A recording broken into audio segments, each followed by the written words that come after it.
Well, there's a question that I've been getting a lot lately. People will say, I've been watching your channel for a while now and I really want to grow some houseplants in my fish tank like you're showing me, but I'm worried about these plants being toxic for my cats. Are there any cat-safe, non-toxic houseplants that I can grow in my fish tank? And the answer is yes. And today on Plant Life Project, I want to give you 10 of these non-toxic houseplants that you can grow in your fish tank. I'm going to share some growing tips for each one and go over a few frequently asked questions. But first, I need to warn you about a few very popular houseplants, or riparian plants in this case, that are toxic to cats, dogs, and people if they are ingested. And these plants include, but are not limited to, pothos, peace lily, monstera, philodendron, and lucky bamboo, which is unfortunate because all these plants are excellent nitrate removers in a fish tank and they provide so much beauty, but they have toxic substances like calcium oxalates and others which can cause major gastrointestinal problems, organ failure, and even potentially death in cats and dogs if they are ingested. But thankfully, there are some non-toxic plants that we can grow in our tanks to add that new dimension to fish keeping that are also going to be safe for our cats.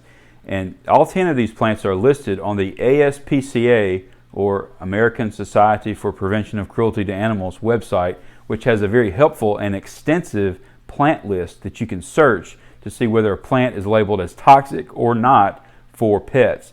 And I'll be sure to include a link down in the description of this video to that website. The first plant is parlor palm. It easily adapts from being a potted plant, and it is typically sold as many individual plants all bunched together in one pot. But you can easily divide them, wash the soil off the roots, and set them in the water. But be sure to space them out because they can crowd each other as they grow taller. I thinned out about half of what was originally here because of that. And because they get so tall, they can also shade out smaller plants below. So keep that in mind. Dwarf umbrella sedge. It's an excellent pond plant and nitrate remover in a fish tank and is easily propagated by division or by bending a stalk with seeds over into the water, and in a few weeks new plants will sprout. It grows best in high light but is tolerant of low light conditions, and it can grow up to 4 feet tall, so it's a good choice for a large tank. Spider plant. This popular houseplant is easily started in a fish tank from the small plantlets that grow from the stems of the parent plant. For me, it gets started best with the crown, which is where the roots and the leaves meet, are kept out of the water. I just let the roots grow down into the water and they adapt readily and will eventually grow all the way down to the substrate in a shallow tank.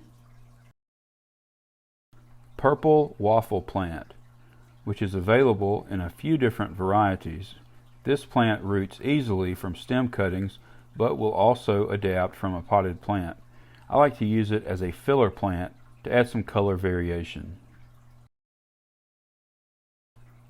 Money tree. Often sold in a braided form, the individual plants can be taken apart or left together. It adds, let's say, unique leaf texture and effect in a riparium. I have adapted mine from potted plants and they took a few months to adapt, but they have been well worth it. Polka dot plant. Available in multiple colors, it roots easily from cuttings or adapts from a potted plant, and like the purple waffle plant previously mentioned, it makes a great filler plant. Nerve plant, or Photonia, available in white or pink vein forms. This is one of my favorite leaf patterns. It's so mesmerizing. This can be rooted from cuttings, but I've had better luck just adapting the potted plant. Maranta and Calathea, both known as prayer plants.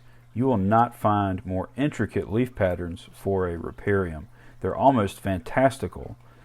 Unfortunately, these have not been long-lived plants for me in a riparium, usually about 1 year, but still totally worth it. I keep potted plants and take cuttings from them to use in the riparium and let them root, and so I always have a ready supply. And this is a practice I use for many plants, whether they are long-lived or not. just to ensure that I always have backup and supply for future projects. Phalaenopsis moth orchid. Surprisingly, these epiphytes can grow quite well in a riparium, and for me, grow best raised slightly above the waterline with the roots still touching the water. And here it is in a planter with lava rock, sphagnum moss, and leca. Will my cats still try to eat these plants? Well, each cat is an individual, in case you haven't noticed, and some are going to have more of a tendency to chew on plants than others. So really only you can answer that question for your cat. Even though these plants are considered non-toxic and cat safe by the ASPCA, it's still advisable to keep these plants out of reach of your pet as much as possible, which is difficult because let's face it, cats are ninjas. So how do I actually grow these plants in my fish tank? Well, you can take these potted plants out of the container, wash off the roots thoroughly, and adapt them to grow in the water over time. Or you can take cuttings from many of these plants and root them in the fish tank. Now there's a video for each one of these methods that you can check out that will go into more detail and help you get started. How much light do these plants actually need? All 10 of these plants are pretty much considered low light houseplants.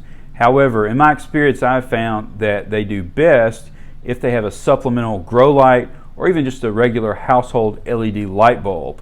Check out the Riparium lighting video to learn more about lighting requirements and to see which lights I actually use. Well, if you have any other questions, please let me know down in the comment section below. And please let me know what you think about this video. I would love to hear from you.